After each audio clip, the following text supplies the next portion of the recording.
and welcome back to another video for the 31 days of tarot. Today is day 8 and the question for today is, what tarot books did you read in 2019? I didn't read a lot of tarot books, so I am going to mix in a couple of my other witchy kind of books or spiritual books, because you know, they're not tarot related, but they still definitely help with my tarot practice. Like any kind of spiritual books definitely help me a lot with my tarot practice, so I really think it's important to mention those as I've read them and you might want to read them too. So let's get started with the tarot based books.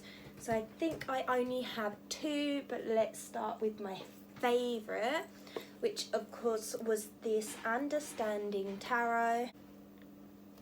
And this is by Liz Dean, and like, I know it was just a really affordable book from a cheapish bookstore, but I just really love this book. I love that it's coloured. I love the spreads in here.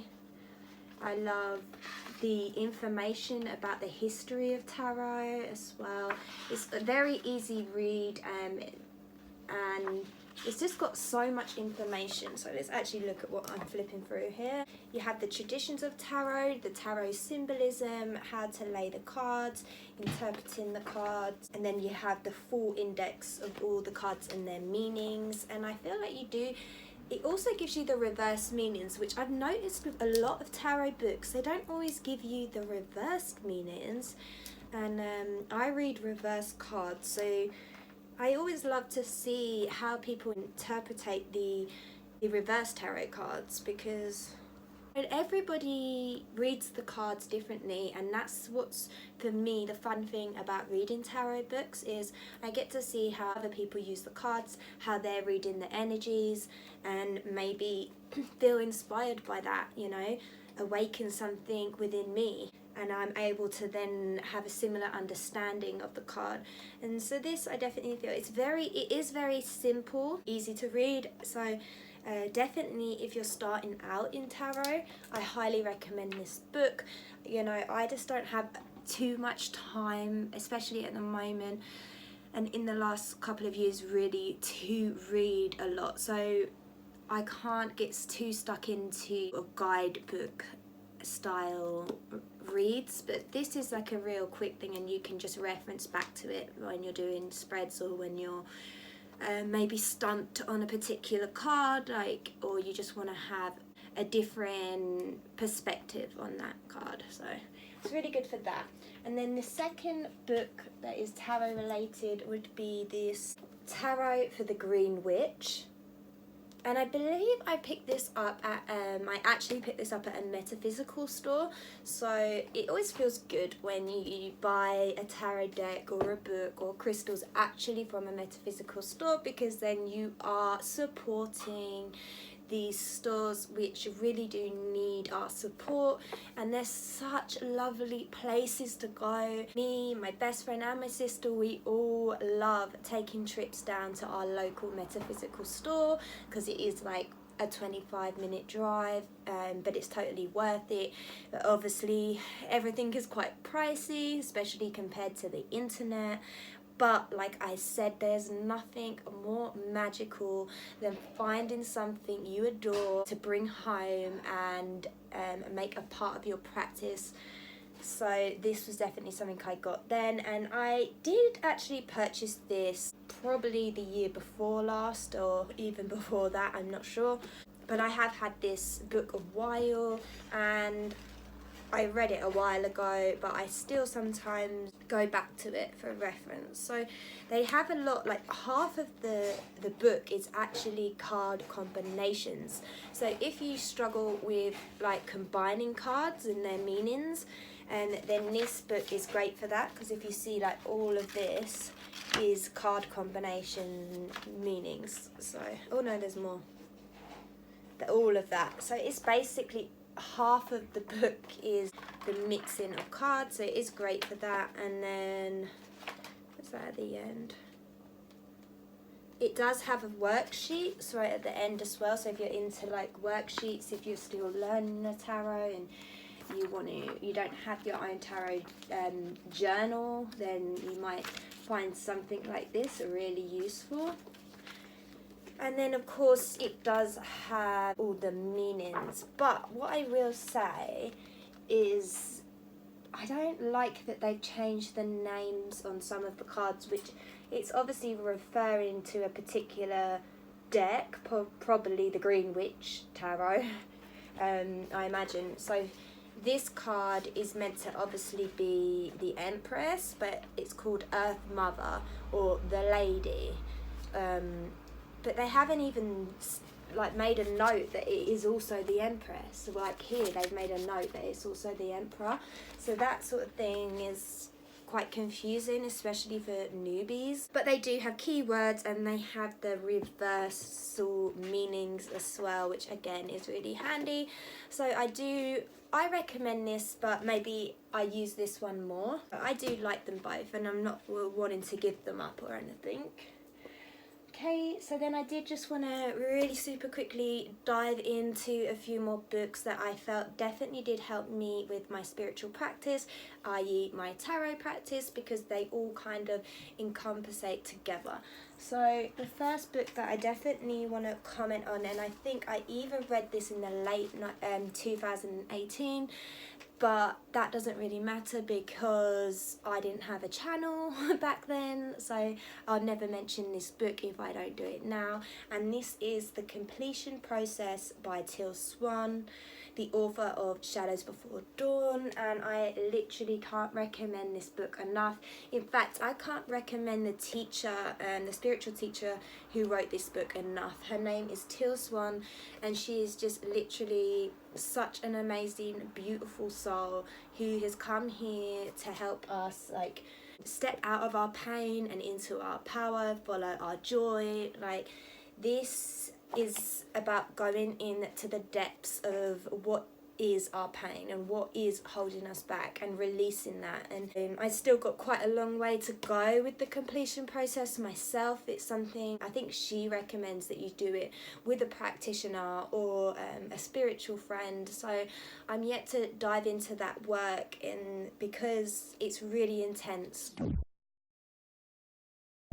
From the little that I have experienced, yeah, it was really intense but powerful, and I can clearly see how this is really working for a lot of people. So highly recommend Teal Swan and this book, The Completion Process. I think she's had 1 or 2 more books out since then, which I'm yet to get my hands on, but like I said, I'm a huge fan of her writing. I'm a huge fan of her message and her videos. She has an awesome YouTube channel. If you yet to check her out, please go check her out. Pretty much any issue you might be having, you can search it on her YouTube video, and she's likely done a video about it. That's how awesome she is, and she just gives away so much free content. She is a queen. The book that I want to mention is How to Read the Akashic Records by Linda Howe. And anybody, so I've got a lot of notes here because you know what, a girl be serious about trying to enter those Akashic records, but I am yet to tap in. I have heard some things about the Akashic records are starting to close up, they're not having such easy access, and that they don't actually have a lot of value for where humanity is going moving forward with the shift in consciousness. And if you really think about it, that makes a lot of sense, because why would we look back into the Akashic records, into history, in order to step forward? Like, sometimes there's benefit in that, but as I do believe in the theory that karma is being released and that is a thing of the past, I do kind of sadly see the Akashic records going that way too, but it doesn't mean I'm giving up. I definitely am and still going to continue to attempt to enter the Akashic records. Linda Howe is, I believe, the first person to write an actual guide and prayer for us to enter, and to be honest, I haven't tried it since I got this book in the summer again, because I went through a lot of personal things in my life that took up a lot of my time, both physically and emotionally. So I did step away from the process for a while, but this is something in 2020 I definitely want to bring back. And I read this book super quickly. It's a really easy read. I highly recommend it. Last book that I'm going to mention is this big hunk of a book. It's so big, and this is The Metaphysical Termini by Yvette Rose, Volume 1. I did buy Volume 2 for my sister, and she's yet to lend me that to read, but I am considering also getting it myself for my collection, because Volume 2 sort of is an extension on this. This is like, basically this is a dictionary of any kind of physical issues that you might have, that be anxiety, or you could have eczema, or just really personal problems. I don't want to list a load, like what's it got? So basically it has like this dictionary of any ailments you might be experiencing. So say like you have addiction issues, and it lists all different types of addiction, and you can look up why you might be suffering with those addiction issues. Motion sickness, and then you can find out like the emotional reason you are experiencing motion sickness. Liver cancer, you can find out the emotional reason that you've manifested liver cancer. You might be having neck problems, so you've not quite looked into what that could be. It shows you the emotional reason that you'll be having those neck problems. Shin splints, it's got pretty much everything. Reflux, rib problems, upper ribs, lower ribs, crushed ribs, just so much stuff, Snoring, like speech problems, spinal cord problems, throat problems, tinnitus, toxins, aluminium, iron, lead, mercury, tumours, ulcers, viruses, warts, whooping cough.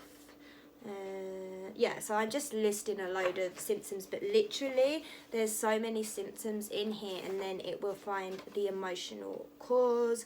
So say for example I have acne, then I'll look up other one saying adults with acne. So if I look up that one, it's page 85, and then it says kind of basically a page worth of text about why you might be suffering with adult acne, and then it gives you key points on how to sort of challenge these issues within yourself, asking these questions within meditation. And then obviously if you get the Volume 2 book, she goes much deeper into the healing process. This is more of a, why have I suddenly got this problem? Like you might be like, why have I suddenly got this rash on my back? And then you can look it up and then be like, because of these reasons. Maybe if I change these circumstances in my life, then maybe this rash will go down. So for the adult acne, it says, similar issues as mentioned above are currently taking place in your life. There is a trauma that took place during the teenage years that hasn't been resolved. Now you seem to feel stuck in unresolved trauma that occurred during adolescence. Traumatic events have been suppressed. Unconsciously, you are attracted to a similar environment, whether at work, social groups, or personal relationships, so that you can resolve the suppressed trauma. You often express boundaries from a place of fear that is motivated by flight or fight instincts. It is important that you resolve the anger and not use it as a source of power. It's time to feel safe to stand out, be powerful, and not fear unwanted attention from the opposite sex. You may be expressing unresolved conflicts that your parents projected towards each other. You have no clear discernment of boundaries between your own conflict and the unresolved conflict between your parents. And then there's a load of key points and how questions you need to be asking yourself. So that was just a little example of how I use this book and how I use it to help other people sort of get to the sort of the deep roots of why they might be having a particular issue. Yeah, so I also really recommend Yvette Rose herself. I think she has a YouTube channel, but she definitely has a load of interviews, and she was interviewed on one of my favorite channels that I've mentioned before called Wisdom from North. So if you search like Yvette Rose, Wisdom from North, I love the interview that she gives over on there. She's done a couple. It's just so cool the work that she's doing, and this book is being used, I believe, in universities over in Australia, here in the UK. So they're really starting to see that there is a lot to this, a lot of truth to this work. So it makes me so happy to see the metaphysical movement and the science being taken so much more seriously these days, and it's only gonna get more and more and more into the public awareness, and we can then begin to take the power back into our own hands and away from the system, and know that we are in control of our destiny. Anyway, that will be everything for today's video. I really hope you enjoyed.